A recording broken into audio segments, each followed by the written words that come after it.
Hi, good morning. ಎಲ್ಲರೂ ಹೇಗಿದ್ದೀರಿ? ನಾನು ಸೂಪರ್ ಆಗಿದ್ದೀನಿ. ನೀವು ಕೂಡ ಚೆನ್ನಾಗಿರುತ್ತೆ ಅನ್ಕೊಳ್ತಾ welcome back to Ajna Kannada log channel. ಈಗ ಟೈಮ್ ಕರೆಕ್ಟಾಗಿ 6 ಗಂಟೆ. ನಾನು 5:30ಗೆ ಎದ್ದು ಫ್ರೆಶಪ್ ಆಗಿ ಈಗ ಕಿಚನಿಗೆ ಬಂದೆ. ಸ್ಟಾರ್ಟ್ ಅಲ್ವಾ, ಕಿಚನಿಗೆ ಬಂದ ತಕ್ಷಣ ಕಿಚನ್ ಕೆಲಸ ಸ್ಟಾರ್ಟ್ ಆಗುತ್ತೆ. ಹಾಗಾಗಿ ಈಗ ಒಂದೊಂದೇ ಕೆಲಸ ಮಾಡ್ಕೊಳ್ಳೋಣ ಬೇಗ ಬೇಗ. ನಾನೀಗ ಬ್ರೇಕ್ಫಾಸ್ಟಿಗೆ ಬಟಾಣಿ ಉಷ್ಟ್ರಿ ಮಾಡ್ತಾ ಇದ್ದೇನೆ. ಬಟಾಣಿ ಬೇಯಿಸ್ಕೊಳ್ತೇನೆ. ವಟಾಣಿನ ಈಗ ಕುಕ್ಕರಲ್ಲಿ ಬೇಯಿಸ್ಕೊಳ್ತೇನೆ. ಒಬ್ಬೊಬ್ಬರು ಸೋಡಾ ಎಲ್ಲ ಹಾಕ್ತಾರೆ, ಆದರೆ ನಾನು ಸೋಡಾ ಎಲ್ಲ ಹಾಕೋದಿಲ್ಲ, ಹಾಗೆ ಬೇಯಿಸ್ಕೊಳ್ತೇನೆ. ಈ ಕುಕ್ಕರು ಸ್ವಲ್ಪ ಬೇಯಲಿಕ್ಕೆ ಸ್ವಲ್ಪ ಲೇಟ್ ಅಂಥೇಳಿ ಒಂದು 6-7 ವಿಸಿಲ್ಸ್ ಕೂಗಿಸ್ಕೊಂಡೆ.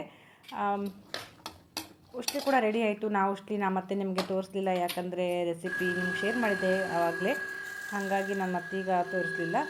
ಹಾಗೆ ಗಿಡಗಳಿಗೆಲ್ಲ ನೀರು ಹಾಕ್ತಾಯಿದ್ದೇನೆ. ನಮ್ಮ ಮನೆಗೆ ಬ್ರೇಕ್ಫಾಸ್ಟ್ ಎಲ್ಲ ಮುಗಿಸ್ಕೊಂಡು ಸ್ಕೂಲಿಗೆ ಹೋದರು, ನಮ್ಮ ಮನೆಯವ್ರು ಶಾಪಿಗೆ ಹೋದರು. ನಾನಿಲ್ಲಿ ಅಂಗಳ ಕಸ ಎಲ್ಲ ಗುಡಿಸ್ಕೊಂಡೆ. ಹಾಗೆ ಗಿಡಗಳಿಗೆಲ್ಲ ನೀರು ಹಾಕ್ತಾಯಿದ್ದೇನೆ. ಯಾಕಂದರೆ ಪಾಟ್ ಅಲ್ವಾ, ದಿನ ನೀರು ಹಾಕಲೇಬೇಕು. ಈ ಪೈಪ್ ಒಂದು ಮೇಲ್ಗಡೆ ತೊಗೊಂಡು ಹೋಗಿರೋದ್ರಿಂದ ನನಗೆ ಸ್ವಲ್ಪ ನೀರು ಹಾಕೋದು ಕಷ್ಟ ಆಗ್ತದೆ. ಆದರೂ ಪಾಟಿಗಷ್ಟೇ ಹಾಕ್ತೇನೆ. ಹಾಗೆ ಒಳಗೆ ಬಂದೆ. ನೋಡಿ, ನನಗೆ ಬೇಜಾರು ಇವತ್ತು, ಯಾಕಂದರೆ ಮನೇಲಿ ಯಾರೂ ಇಲ್ಲ. ಅನಗನೂ ಇಲ್ಲ, ಹಸ್ಬೆಂಡೂ ಇಲ್ಲ, ಅತ್ತೆಯವರು ಇಲ್ಲ. ಅತ್ತೆಯವರು ಕೂಡ ಶಿರ್ಸಿ ಹೋಗಿದ್ದಾರಲ್ವ, ಅವರು ಇನ್ನು 4 ದಿನ ಆಗತ್ತೆ ಬರಲಿಕ್ಕೆ. ಹಾಗಾಗಿ ನಾನು ಒಬ್ಬಳೇ ಕೆಲಸ ಮಾಡ್ತಾ ಇದ್ದೇನೆ. ಯಾರು ಮಾತಾಡೋರು ಯಾರೂ ಇಲ್ಲ, ಬೇಜಾರು ಬರುತ್ತೆ. ನಮ್ಮ ಅತ್ತೆ ಇದ್ದರೆ ಅವರು ಮಾತಾಡಿಸ್ತಾ ಇರ್ತಿದ್ರು. ಅವರು ಹಾಲಲ್ಲಿ ಕೂತ್ಕೊಳ್ತಾರೆ, ಮತ್ತು ನಾನು ಕಿಚನಲ್ಲಿ ಕೆಲಸ ಮಾಡಿದ್ರು ಕೂಡ ಅಲ್ಲಿಂದನೇ ಮಾತಾಡಿಸ್ತಿದ್ರು. ಏನಾದರೂ ಮಾತಾಡ್ತಾ ಇರ್ತಿರಲ್ವ, ಹಾಗಾಗಿ ನನಗೆ ಬೇಜಾರಾಗ್ತದೆ. ಒಬ್ಬರೇ ಅಂದರೆ ಈ ರೀತಿ ಮಾತಾಡ್ದೇ ಇದ್ದರೆ, ರೂಢಿಯಾಗಿದ್ದರೆ ಅಡ್ಡಿಲ್ಲ. ಆದರೆ ಮಾತಾಡ್ತಾ ಯಾರೂ ಇಲ್ಲ ಅಂತ ಹೇಳಿದ್ರೆ ಕಷ್ಟ ಆಗ್ತದೆ ಮನೇಲಲ್ವ. ನಮ್ಮ ಹಸ್ಬೆಂಡ್ ಕೂಡ ಮಧ್ಯದಲ್ಲಿ ಬರ್ತಿದ್ರು, ಇವತ್ತು ಕೂಡ ಬರಲಿಲ್ಲ, ಇಷ್ಟೊತ್ತಾದರೂ ಬರಲಿಲ್ಲ. ಹಾಗಾಗಿ ಮೌನ ವ್ರತ ಆಚರಿಸ್ತಾ ಇದ್ದೇನೆ, ಅತ್ತೆಯವರಿಲ್ಲ ಅಂಥೇಳಿ.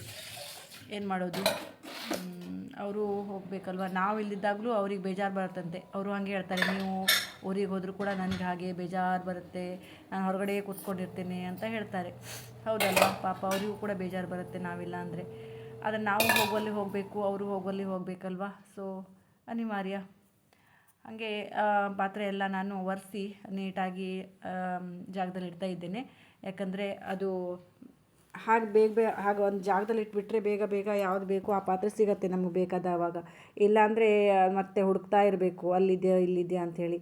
ಅದೇ ಜಾಗದಲ್ಲಿ ಇಟ್ಬಿಟ್ರೆ ಕೆಲಸ ಮುಗೀತಲ್ವ. ಹಾಗಾಗಿ ಆವಾಗಲೇ ಇಟ್ಟುಬಿಡ್ತೇನೆ. ಒಂದೊಂದು ಸಲ ಇಡ್ಲಿಕ್ಕೆ ಆಗೋದಿಲ್ಲ, ಬೇರೆ ಕೆಲಸ ಇದ್ದರೆ ಬೇರೆ ಕೆಲಸಕ್ಕೆ ಹೋಗ್ತೇನೆ. ಇವಾಗ ಸ್ವಲ್ಪ ಟೈಮ್ ಇತ್ತು ಅಂಥೇಳಿ ಈಗಲೇ ಬೇಗನೆ ಒರೆಸ್ಕೊಂಡ್ಬಿಟ್ಟೆ. ಇಲ್ಲಾಂದರೆ ಯಾವಾಗಲೂ ಒರೆಸೋದು ಯಾವಾಗಲೂ ಇಡೋದು ಆಗುತ್ತೆ. ನಮ್ಮ ಅತ್ತೆ ಇದ್ದರೆ ಇದೆಲ್ಲ ಒರೆಸಿ ಅವರು ಜಾಗದಲ್ಲಿ ಇಡ್ತಾರೆ. ಎಲ್ಲ ಕೆಲಸಗಳಲ್ಲೂ ಎಲ್ಲ ವೇಳೆಯಲ್ಲೂ ನಾನು ನಮ್ಮ ಅತ್ತೆನ ಮಿಸ್ ಮಾಡ್ಕೊಳ್ತಾ ಇದ್ದೇನೆ. ಹಾಗೆ ಇವತ್ತು ನಾನು ಅಡುಗೆಗೆ ನುಗ್ಗೆಕಾಯಿ ಸೀಸನ್ನು, ಬಾ ದೇವರೇ, ನುಗ್ಗೆಕಾಯಿ ಬೇಜಾರು ಬಂದು ಹೋಯಿತು. ಆ ಥರ ನುಗ್ಗೆಕಾಯಿ ಬರ್ತಾಯಿದೆ ಈಗ. ನಮ್ಮ ಮನೆಯವರಂತೂ ಶಾಪಿಂದ ಎಷ್ಟು ತೊಗೊಂಡು ಬರ್ತಾರೆ ಅಂದರೆ ಲೆಕ್ಕನೇ ಇಲ್ಲ. ಆ ರೀತಿ ನುಗ್ಗೆಕಾಯಿ ತೊಗೊಂಡು ಬರ್ತಾ ಇದ್ದಾರೆ. ಇದನ್ನ ರಸ ಮಾಡೋಣ ಅಂಥೇಳಿ, ನುಗ್ಗೆಕಾಯಿ ರಸ. ಈ ರಸದ್ದು ರೆಸಿಪಿನೂ ಕೂಡ ನಿಮಗೆ ಆವಾಗಲೇ ನಾನು ಮೊದಲಿನ ವೀಡಿಯೋದಲ್ಲಿ ಶೇರ್ ಮಾಡಿದ್ದೇನೆ, ನೋಡ್ಬೋದು ಬೇಕಿದ್ದರೆ ರಸನ ಹೇಗೆ ಮಾಡೋದು ಅಂಥೇಳಿ. ಹಾಗೆ ಪಪ್ಪಾಯಿ ಕೂಡ ತಂದಿದ್ರಲ್ಲಿ ನಿನ್ನೆ ಕಟ್ ಮಾಡಿಟ್ಟಿದ್ದೆ ಫ್ರಿಡ್ಜಲ್ಲಿ. ಈಗ ಮತ್ತೆ ಅದನ್ನ ಸರಿಯಾಗಿ ಕಟ್ ಮಾಡಿದೆ, ಅಂದರೆ 2 ಭಾಗ ಮಾಡಿಟ್ಟಿದ್ದೆ ನಿನ್ನೆ. ಇವತ್ತು ಕರೆಕ್ಟ್ ಕಟ್ ಮಾಡಿ ಈಗ ಪಪ್ಪಾಯಿ ತಿಂತಾ ಇದ್ದೇನೆ. 11:30 ಟೈಮ್ ಈಗ. ನಾನು ಯಾವಾಗಲೂ ಮಧ್ಯದಲ್ಲಿ ಏನಾದರೂ ಒಂದು ಫ್ರೂಟ್ಸ್ ತಿಂತೇನೆ, ಗೊತ್ತಿದೆ ನಿಮಗೆ, ನಾನು ಹೇಳಿದ್ದೇನೆ ತುಂಬ ಸಲ.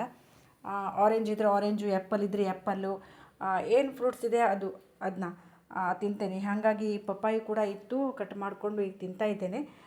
ನಮ್ಮನೆಯವರು ಕೂಡ ಮಧ್ಯದಲ್ಲಿ ಬಂದರೆ ಅವರು ತಿನ್ಕೊಂಡು ಹೋಗ್ತಾರೆ. ನಮ್ಮ ಮನೆಗೆ ಸಂಜೆ ಸ್ಕೂಲಿಂದ ಬಂದ ತಕ್ಷಣ ಅವಳಿಗೆ ಕೊಡ್ತೇನೆ, ಅವಳು ತಿಂತಾಳೆ. ನಮ್ಮನೇಲಿ ಎಲ್ರಿಗೂ ಇಷ್ಟ ಪಪ್ಪಾಯಿ. ಈ ರೀತಿ ಹಣ್ಣಾದರೆ ಮಾತ್ರ ಇಷ್ಟ.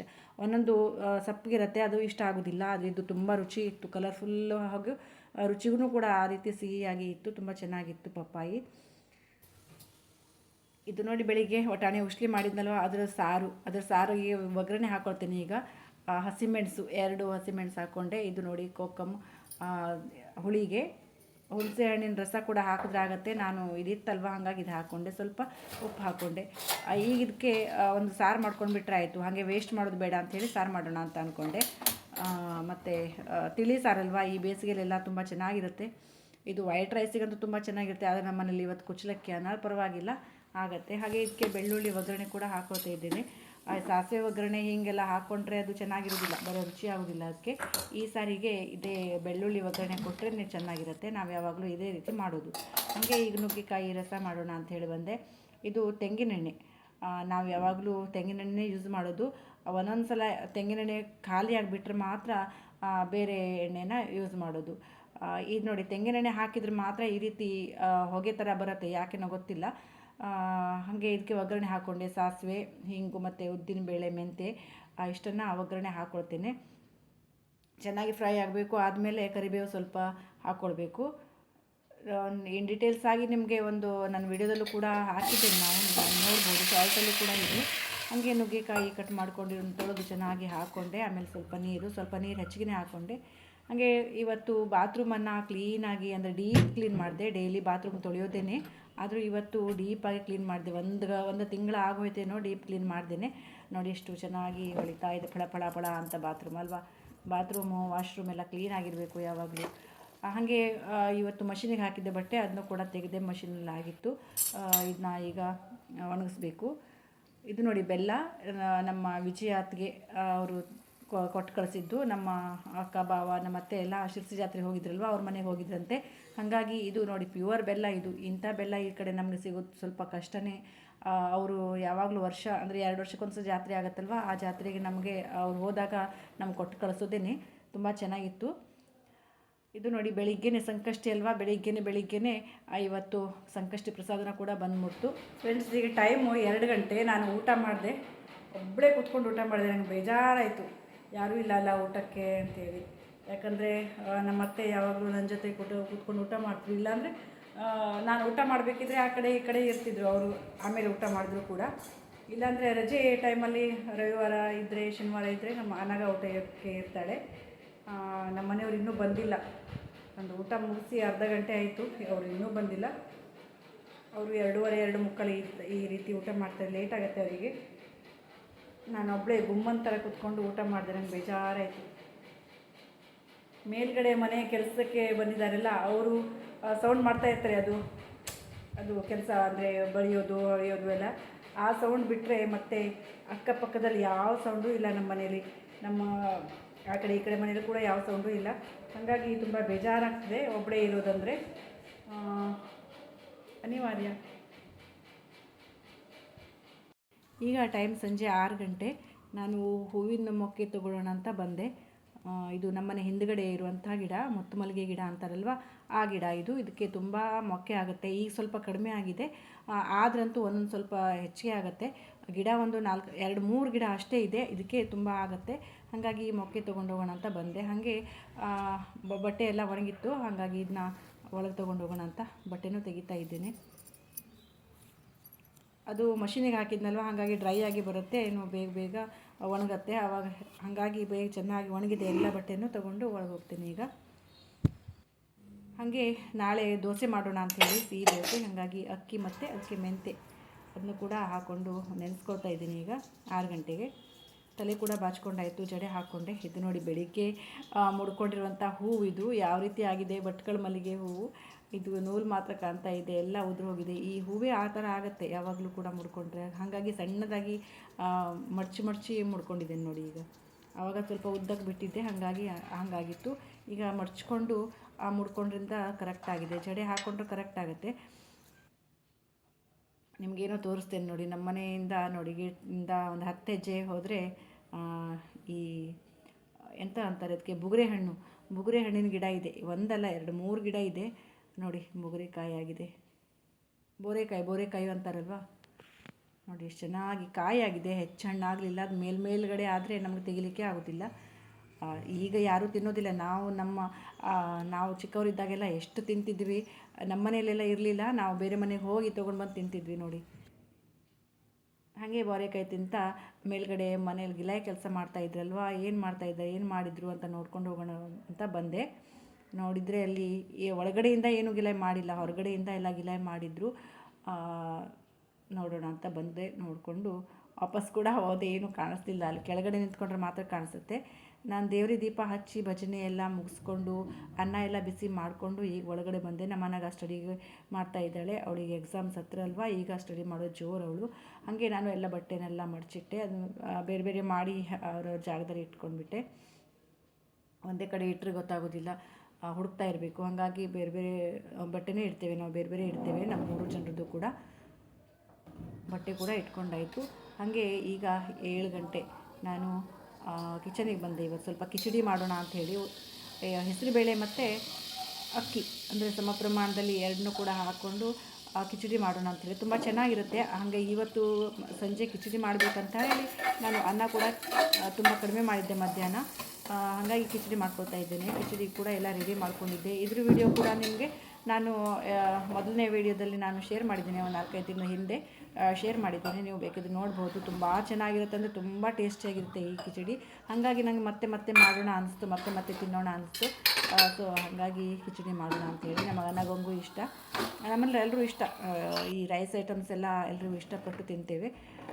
ಹಾಗೆ ಮೊಕ್ಕೆ ಕೊಯ್ಕೊಂಡು ಬಂದಿದ್ನಲ್ವ, ಅದನ್ನೊಂದು ಕಟ್ಕೋಣ ಅಂಥೇಳಿ.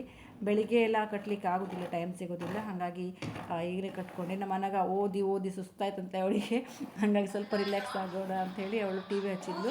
ನಾನು ಟಿ ವಿ ನೋಡೋದಿಲ್ಲ, ಅವಳೇ ಟಿ ವಿ ಹಚ್ಚಿದ್ಲು. ನಮ್ಮ ಅತ್ತೆ ಇದ್ದರೆ ಸೀರಿಯಲ್ಸ್ ಎಲ್ಲ ನೋಡ್ತಾರೆ, ನಾನು ಟಿ ವಿ ನೋಡೋದು ತುಂಬ ಅಂದರೆ ತುಂಬ ಅಪರೂಪ. ನಾನು ಟಿ ವಿ ನೋಡೋದಿಲ್ಲ, ಮೊಬೈಲ್ ಇಟ್ಕೊಂಡು ಕೂತ್ಕೊಳ್ತೇನೆ ಅಷ್ಟೇ. ಹಾಗೆ ಅವಳ ಜೊತೆ ಟಿ ವಿ ನೋಡ್ತಾ ಸ್ವಲ್ಪ ಹೊತ್ತು ನಾನು ಟೈಮ್ ಸ್ಪೆಂಡ್ ಮಾಡಿದೆ. ಹೂ ಕಟ್ತಾ ಟೈಮ್ ಪಾಸ್ ಆಯಿತು. ನೋಡಿ ನಮ್ಮ ಕಿಚಡಿ ಈ ರೀತಿ ಬಂದಿದೆ. ನೋಡಿದರೆ ಎಷ್ಟು ಚೆನ್ನಾಗಿ ಬಂದಿದೆ ಅಲ್ವಾ. ರುಚಿ ಕೂಡ ಹಾಗೇ ಇತ್ತು, ತುಂಬ ಟೇಸ್ಟಿಯಾಗಿತ್ತು. ನೋಡಿ ಎಷ್ಟು ಚೆನ್ನಾಗಿತ್ತು ಅಂದರೆ ತುಂಬ ಚೆನ್ನಾಗಿತ್ತು. ನೀವು ಮಾಡಿದರೆ ಇನ್ನೊಮ್ಮೆ ಮಾಡ್ಕೊಂಡು ತಿಂತೀರಿ. ನಾನು ಹಾಗೆ ಫಸ್ಟ್ ಟೈಮ್ ಮಾಡಿದ್ದೆ, ಮತ್ತೆ ಮಾಡೋಣ ಅನಿಸ್ತು. ನನಗೆ ಇದು 3rd ಟೈಮ್ ಇದು ಮಾಡ್ತೇನೆ. ತುಂಬ ಸೂಪರಾಗಿರುತ್ತೆ. ಇದರ ರೆಸಿಪಿ ಕೂಡ ನಾನು ಶೇರ್ ಮಾಡಿದ್ದೇನೆ, ಒಂದು ನನ್ನ ವಿಡಿಯೋದಲ್ಲಿ ನೀವು ನೋಡ್ಬೋದು. ಹಾಯ್ ಫ್ರೆಂಡ್ಸ್, ಊಟ ಎಲ್ಲ ಮುಗಿಸ್ಕೊಂಡು ಪಾತ್ರೆ ಎಲ್ಲ ತೊಳೆದು ಕಿಚನ್ ಕಟ್ಟೆನ ಕ್ಲೀನಾಗಿ ಕಸ ಗೊತ್ತೆ ನನಗ. ಊಟ ಎಲ್ಲ ಮುಗಿಸ್ಕೊಂಡು ನೋಡಿ, ಎಲ್ಲ ಪಾತ್ರೆ ಎಲ್ಲ ಕ್ಲೀನಾಗಿ ತೊಳೆದು ನೀಟಾಗೆಲ್ಲ ಒರೆಸ್ಕೊಂಡೆ. ಈಗ ಇನ್ನೂ ಸ್ವಲ್ಪ ಕೆಲಸ ಇದೆ, ಏನಂತ ಹೇಳ್ತೇನೆ ನಿಮ್ಮ ಜೊತೆ. ಅನರ್ಥ ಸಮಕೊಂಡವ್ರು ಗೊತ್ತೇ. ನಾಳೆ ನಮ್ಮ ಮನೇಲಿ ಬ್ರೇಕ್ಫಾಸ್ಟಿಗೆ ಸಿಹಿ ದೋಸೆ ಮಾಡ್ತಾ ಇದ್ದೇನೆ, ಬಾಳೆಹಣ್ಣಿನ ಸಿಹಿ ದೋಸೆ. ಇದಕ್ಕೆ ಸುರ್ನಳಿ ಅಂತೇವೆ ನಮ್ಮ ಮನೇಲಿ, ಸುರ್ನಳಿ ಅಂತೇವೆ ನಮ್ಮ ಭಾಷೆಯಲ್ಲಿ. ಇದು ತುಂಬ ಚೆನ್ನಾಗಿರುತ್ತೆ. ಇದಕ್ಕೆ ನಾನು ಮೊದಲೇ 1.5 ಕಪ್ಪಷ್ಟು ಅಕ್ಕಿನ ನೆನೆಸಿಟ್ಟಿದ್ದೆ. ತುಂಬ ಹೊತ್ತಾಯ್ತು, 4 ಗಂಟೆ ಆಗೋಯಿತು. ಮತ್ತು 5 ಬಾಳೆಹಣ್ಣು ತೊಗೊಂಡೆ. ಅದು ಇವತ್ತು ಸಂಕಷ್ಟಿ ಇತ್ತಲ್ವ, ಬಾಳೆಹಣ್ಣು ಪ್ರಸಾದ ಎಲ್ಲ ತೊಗೊಂಡು ಬಂದಿದ್ದರು. ಹಾಗಾಗಿ ಆ ಬಾಳೆಹಣ್ಣು ಸುಮ್ಮನೆ ವೇಸ್ಟ್ ಮಾಡೋದು ಬೇಡ ಅಂಥೇಳಿ ನನಗೆ ಈ ದೋಸೆ ಮಾಡೋಣ ಅಂಥೇಳಿ ಅನಿಸ್ತು. ಹಾಗಾಗಿ ಬಾಳೆಹಣ್ಣು ತೊಗೊಂಡೆ. ಆಮೇಲೆ ಸ್ವಲ್ಪ ಅವಲಕ್ಕಿನ ನೆನೆಸಿದೆ, ಈಗ ಒಂದು 5 ನಿಮಿಷದ ಹಿಂದಷ್ಟೇ ನೆನೆಸಿದ್ದು. ಮತ್ತು ಸ್ವಲ್ಪ ಬೆಲ್ಲ, ಮತ್ತು ಒಂದು ಅರ್ಧ ಕಾಯಿಯಷ್ಟು ಕಾಯಿ ತುರಿ, ಮತ್ತು ಇದು ನೋಡಿ ಅವಲಕ್ಕಿ. ಇದು ಪೇಪರ್ ಅವಲಕ್ಕಿ ಇರಲಿಲ್ಲ, ವೈಟ್ ಅವಲಕ್ಕಿ ಇರಲಿಲ್ಲ. ಹಾಗಾಗಿ ಈ ಥರ ದಪ್ಪ ಅವಲಕ್ಕಿನೇ ನೆನೆಸಿದ್ದೆ. ಇದನ್ನೆಲ್ಲ ಹಾಕ್ಕೊಂಡು ಸ್ವಲ್ಪ ಚೆನ್ನಾಗಿ ರುಬ್ಬಬೇಕು. ಸ್ವಲ್ಪ ನೀರು ಹಾಕಿ ಚೆನ್ನಾಗಿ ರುಬ್ಬಬೇಕು. ಮೆಂತ್ಯಕಾಳು ಕೂಡ ಹಾಕಿದ್ವಲ್ಲ, ಅದು ಟೇಸ್ಟಾಗಿ ತುಂಬ ಚೆನ್ನಾಗಿ ಬರುತ್ತೆ. ಇದು ಎಷ್ಟು ಚೆನ್ನಾಗಿ ಬರುತ್ತೆ ಅಂದರೆ ತುಂಬ ಚೆನ್ನಾಗಿ ಬರುತ್ತೆ, ನೀವು ನೋಡ್ಬೋದು. ರುಬ್ಬಾಯಿತು ನೋಡಿ. ಒಂದು ಸಲ ರುಬ್ಕೊಂಡೆ, ಇನ್ನೊಂದು ಸಲ ರುಬ್ಬಬೇಕು. ಗ್ರೈಂಡ್ರಲ್ಲಿ ಕೂಡ ಹಾಕ್ಬೋದು. ನಮ್ಮ ಗ್ರೈಂಡರ್ ಸ್ವಲ್ಪ ಸರಿ ಇಲ್ಲ, ಅದು ಕೆಟ್ಟೋಗಿದೆ. ರಿಪೇರಿ ಮಾಡ್ಕೊಂಡು ಬಂದಿದ್ದರು, ಆದರೂ ಕೂಡ ಚೆನ್ನಾಗಿ ಆಗ್ತಾಯಿಲ್ಲ. ಅದು ಎಕ್ಸ್ಚೇಂಜ್ ಮಾಡಬೇಕೇನೋ ನೆಕ್ಸ್ಟ್ ಟೈಮ್, ನೋಡಬೇಕು ಯಾವಾಗ ಆಗುತ್ತೆ ಅಂಥೇಳಿ. ಸ್ವಲ್ಪ ಹೊಸ ಗ್ರೈಂಡರ್ ತೊಗೊಳ್ಬೇಕು ಅಂತ ಇದ್ದೇನೆ, ನೋಡಬೇಕು. ನೋಡಿ ಬೆಲ್ಲ ಎಲ್ಲ ಹಾಕ್ಕೊಂಡು ಇನ್ನೊಂದು ಇದ್ದದಷ್ಟು ಸ್ವಲ್ಪ ಅಕ್ಕಿ ಅವಲಕ್ಕಿ ಎಲ್ಲ ಮಿಕ್ಸ್ ಮಾಡಿ ಈಗ ಮತ್ತೊಂದು ಸಲ ರುಬ್ಕೊಂಡು ಬರ್ತೇನೆ. ಒಂದು ಸಲ ಆಗಲಿಲ್ಲ, 2ನೇ ಸಲಕ್ಕೆ ರುಬ್ಕೊಂಡೆ. ಚೆನ್ನಾಗಿ ನೈಸಾಗಿ ರುಬ್ಬಬೇಕು, ಸ್ವಲ್ಪ ಸ್ವಲ್ಪ ನೀರು ಹಾಕಿ. ಅಂದರೆ ತುಂಬ ತೆಳ್ಳಗೆ ಮಾಡಬಾರ್ದು. ಈ ರೀತಿ ನೋಡಿ, ಇದೇ ಹದಕ್ಕಿರಬೇಕು ಹಿಟ್ಟು. ತುಂಬ ತೆಳ್ಳಗೂ ಮಾಡಬಾರ್ದು, ತುಂಬ ಅಂದರೆ ತುಂಬ ದಪ್ಪನೂ ಇರಬಾರ್ದು. ಈ ರೀತಿ. ಆಮೇಲೆ ಸ್ವಲ್ಪ ಮಿಕ್ಸಿ ಜಾರಿಗೆ ನೀರು ಹಾಕಿ, ಅದನ್ನು ಕೂಡ ಸ್ವಲ್ಪ ನೀರು ಹಾಕಿ ತೊಳ್ಕೊಂಡು ಅದನ್ನು ಹಾಕ್ಕೊಂಡೆ. ಇದು 1 ಸ್ಪೂನಷ್ಟು ಅರಿಶಿನ, ಸ್ವಲ್ಪ ಕಲರ್ ಬರಲಿ ಅಂಥೇಳಿ ಏನಿಲ್ಲ. ಮತ್ತು ಸ್ವಲ್ಪ ಉಪ್ಪು ಹಾಕ್ಕೊಂಡು ಮಿಕ್ಸ್ ಮಾಡಿ ಇಡ್ತೇನೆ. ಮತ್ತು ಇದು ನಾಳೆ ತನಕ ಚೆನ್ನಾಗಾಗತ್ತೆ ಹಿಟ್ಟು. ಈ ರೀತಿ ಚೆನ್ನಾಗಿ ಮಿಕ್ಸ್ ಮಾಡಿ ನೋಡಿ, ಈ ರೀತಿ ಬರಬೇಕು, ಅದಕ್ಕೆ ಬರಬೇಕು. ಉದ್ದಿನ ದೋಸೆ ಹಿಟ್ಟಿನ ಥರನೂ ಆದ್ರೆ ಆಗುತ್ತೆ ಇದು. ನೋಡಿ, ತೆಳ್ಳಗೂ ಇಲ್ಲ ದಪ್ಪಗೂ ಇಲ್ಲ. ಇದು ನೆಕ್ಸ್ಟ್ ಡೇ ಮಾರ್ನಿಂಗ್ ಈಗ ನಾನು ಹಿಟ್ಟನ್ನು ಹಾಕ್ತಾಯಿದ್ದೀನಿ, ದೋಸೆ ಹಾಕ್ತಾಯಿದ್ದೀನಿ ನೋಡಿ. ಇದು ಬಾಳೆಕಾಯಿ ಸುರ್ನಳಿ, ಬಾಳೆಹಣ್ಣಿನ ಸುರ್ನಳಿ ತುಂಬ ಚೆನ್ನಾಗಿರುತ್ತೆ, ದಪ್ಪಾಗಿ ನೋಡಿ. ಮತ್ತು ಈಗ ಒಂದೇ ಸೌಟ್ ಹಾಕಿ ಹಾಗೆ ಹಾಕಬೇಕು, ಅಂದರೆ ಸವರಬಾರ್ದು. ಈ ರೀತಿ ಹಾಕಬೇಕು ನೋಡಿ. ಮತ್ತು ಮುಚ್ಚಿಬಿಟ್ರೆ ಈ ರೀತಿ ಆಗುತ್ತೆ. ಕೇಕ್ ಥರ ಮೆತ್ತಗೆ ತುಂಬ ಚೆನ್ನಾಗಿರುತ್ತೆ. ಯಾರು ಕೂಡ ಹಲ್ಲಿಲ್ದವ್ರು ಕೂಡ ತಿನ್ಬೋದು, ಚೆನ್ನಾಗಿರುತ್ತೆ. ಇದೇನು ಮಳೆ ಬಂತು ಅಂದ್ಕೊಳ್ಬೇಡ್ರಿ, ಮೇಲ್ಗಡೆ ನೀರು ಹಾಕ್ತಾ ಇದ್ದಾರೆ ಗಿಲಾಯಿ ಮಾಡಿದಲ್ಲಿ. ಆ ನೀರದು ನಮ್ಮ ವಿಂಡೋದಿಂದ ಚೆನ್ನಾಗಿ ಕಾಣಿಸುತ್ತೆ. ರೆಡಿ ಆಯಿತು ನೋಡಿ ಸುರ್ನಳಿ, ಬಾಳೆಹಣ್ಣಿನ ಸುರ್ನಳಿ. ಅನಕ ನನ್ನ 2 ಸಾಕು ಅಂತ ಇದ್ದಾಳೆ. ನಾನು ಅವಳಿಗಂದೆ ಇಷ್ಟು ಚಲೋ ತಿಂಡಿ ಮಾಡಿದ್ರು 2 ಸಾಕು, ಏನು ಹೊಟ್ಟೆ ತುಂಬತ್ತೆ ಅಂತ ಕೇಳ್ತಾ ಇದ್ದರೆ ಬೇಡ ಬೇಕಾದ್ರೆ ತೊಗೊಳ್ತೀನಿ ಅಂತ ಹೇಳಿದ್ಲು. ಈಗ ನೋಡಿ, ಈಗ 3 ಹಾಕಿದೆ. ಆವಾಗ 2 ಹಾಕಿದ್ನಲ್ವ, ಈಗ 3 ಹಾಕ್ಕೊಂಡೆ. ಸ್ವಲ್ಪ ತುಪ್ಪ ಹಾಕಬೇಕು. ತುಪ್ಪದ ಜೊತೆ ತಿಂದ್ರಂತೂ ಸಖತ್ತಾಗಿರುತ್ತೆ ಟೇಸ್ಟ್. ನೀವು ಕೂಡ ಟ್ರೈ ಮಾಡಿ ಒಂದ್ಸಲ. ಈಸಿ ರೆಸಿಪಿ ಇದು, ಏನಿಲ್ಲ, ನಿಮ್ಗೆ ಹೇಳಿದ್ನಲ್ವ ಅದೇ ರೀತಿ.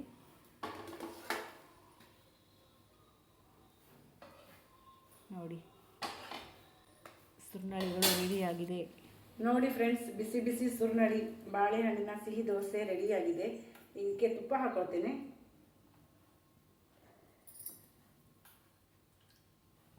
ಮೇಲ್ಗಡೆನೂ ಸ್ವಲ್ಪ ಹಾಕೊಳ್ತೇನೆ, ಸೈಡಿಗೂ ಸ್ವಲ್ಪ ಹಾಕೊಳ್ತೇನೆ. ತುಂಬ ಚೆನ್ನಾಗಿರುತ್ತೆ.